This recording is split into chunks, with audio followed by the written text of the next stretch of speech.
in my experience, most of my anxiety, especially when I was misdiagnosed, was mostly about my ADHD symptoms. How's everybody doing? Welcome back to another video. Thank you so much for joining me. And if you're new here, my name is Steve, and I talk about my experience with ADHD. And if you've been following me, or maybe even just found my channel and went through my videos, you probably noticed I haven't posted in a while. 6-7 months. I think October was the last time I posted, something along those lines. I'm going to give you the short version. A longer version may come later if you guys are interested, and if it's relevant, definitely. All right.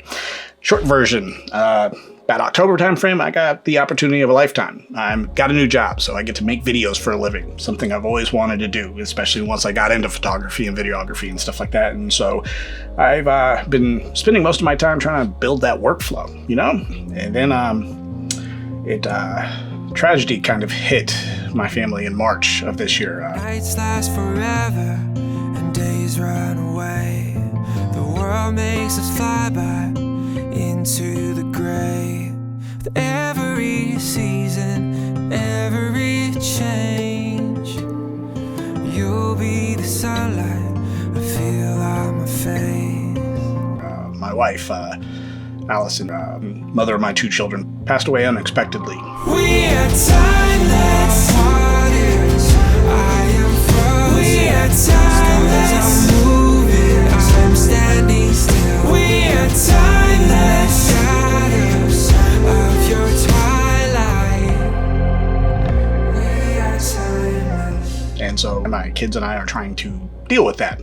And I almost gave up YouTube, but I know she was proud of all my photography and videography and the jobs I do and the job I just got and, you know, all sorts of things. She was just proud of me pursuing this, something I love to do. And so I don't think I could give any of that up. So if I did, it would be like I failed her somehow, right? And so I'm trying to honor her by keep going. So I'm back and I'm going to give it another shot. And it's not supposed to be a sad video. During my absence, I read all the comments that you guys left. And thank you so much for leaving so many comments. I've heard all you guys' stories and your questions that you've asked. And you guys are helping each other out in the chat. I mean, it's just great. So I got a lot of work to do because I'm going to try and respond to as many as possible, obviously, and some of them might even get a video response. Today's topic comes from Christopher Hartline. I'm hoping I pronounced that right.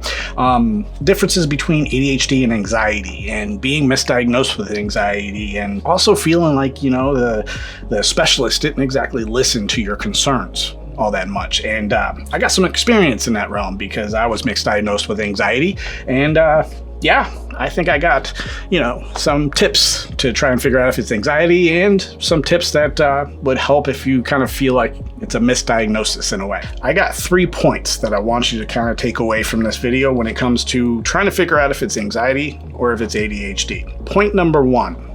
You probably already know the answer to that question. And I say that because that's pretty much what my therapist said to me about 2 years ago. I started a story saying, you know, before I knew I had ADHD, and she stopped me and she goes, "But you knew, right?"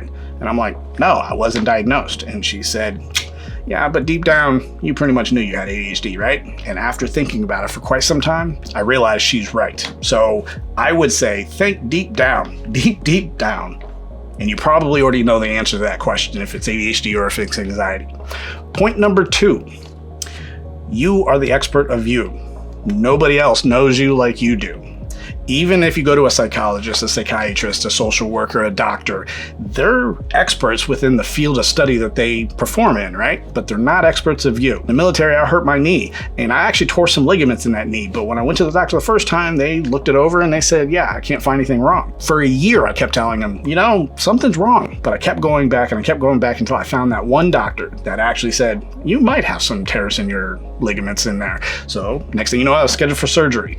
And that's kind of what you got to do within being diagnosed with stuff like ADHD or anxiety. You gotta feel that it's right for you. And if it doesn't feel right for you, then just realize that you're the expert of yourself. And if you go to one of these specialists and you're trying to explain and you feel like you're not being listened to or anything like that, then go to somebody who will listen. The question is it your head is the reason why you're anxious, or is it your gut? Impulsivity, being late, emotional dysregulation, time blindness, all of those symptoms I was trying to mask, and masking gets exhausting.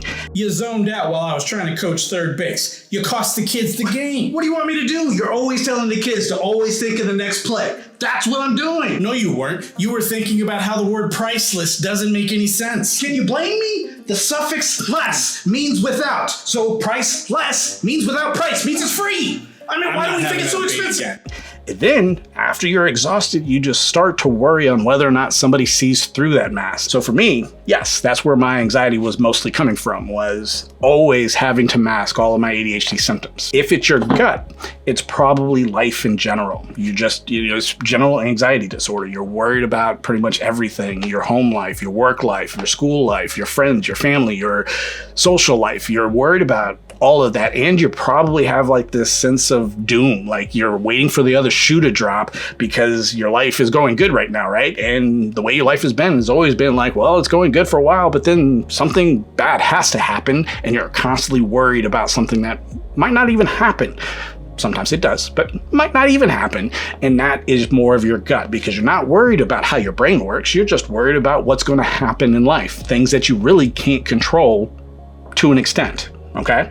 And that's what I mean by your gut, because you mostly feel it in your gut. And that's what you got to figure out if you're on the fence on whether or not it's ADHD or anxiety. And now you're trying to figure out, well, how do I do that? You actually got to break down the symptoms for each, anxiety and ADHD. So for example, trouble concentrating.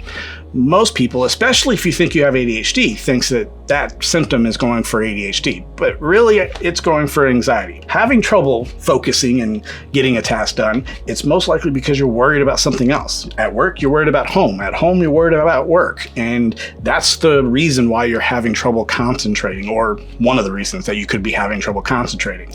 However, because it does sound similar like ADHD, because it's in the name, right? Attention deficit. ADHD is more about short attention spans and impulsivity, those type of things. See, I sit down at work to do this task, and I need to get those tasks done by the end of the day. My boss is going to kill me, right?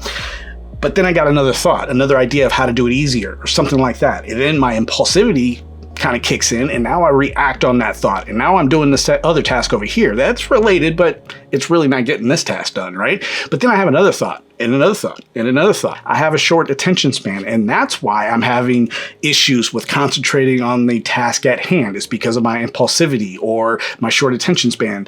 Other symptoms at play here. So that's ADHD. That's not just trouble concentrating. That's a lot more in depth. Feeling restlessness or trouble relaxing. Now that's definitely another big one for ADHD, right? Actually, no. I think that's more for anxiety, because if you're worried about something, worried about a presentation, worried about a grade you're going to get in class, worried about a significant other, worried about your kids, there's always some sort of worry that's going to make it hard for you to relax, right? When it comes to us, it's more about we can't sit still. In my opinion, I think you could feel restless and have trouble relaxing, but still sit still. Whereas for ADHD, we can't sit still, and we usually fidget a lot because we have to keep moving. And we know that we can't get up now because we're in a meeting, so that's why we're tapping our pencils or playing with a fidget spinner or playing with something in our hand or shaking our leg or talking with our hands. We have to keep moving, and so that's a little different than trouble relaxing or feeling restlessness. So you kind of got to break those down just to figure out which ones you have. This one's for ADHD, which is can't sit still and fidgeting. And this one's for anxiety, which is feeling restlessness and trouble relaxing. Break them down kind of like that, put them side by side, and you'll probably be able to figure out if it's your head or if it's your gut. So I'm hoping that made sense. I'm not too sure if it did. It makes sense in my head. You know how that goes, right? So I hope you guys liked the video. I hope you guys get something out of it. If you did, hit the like button. It definitely helps me out. And I'm hoping to see you guys next week. But, I was never really on a schedule before. My life kind of got turned upside down. So I'm probably not going to be on one now. So hopefully within a couple weeks. How's that? That's what I'm going to shoot for. I'm going to shoot for next week, but it'll probably be a couple weeks. So yeah. All right. I'll see you guys later.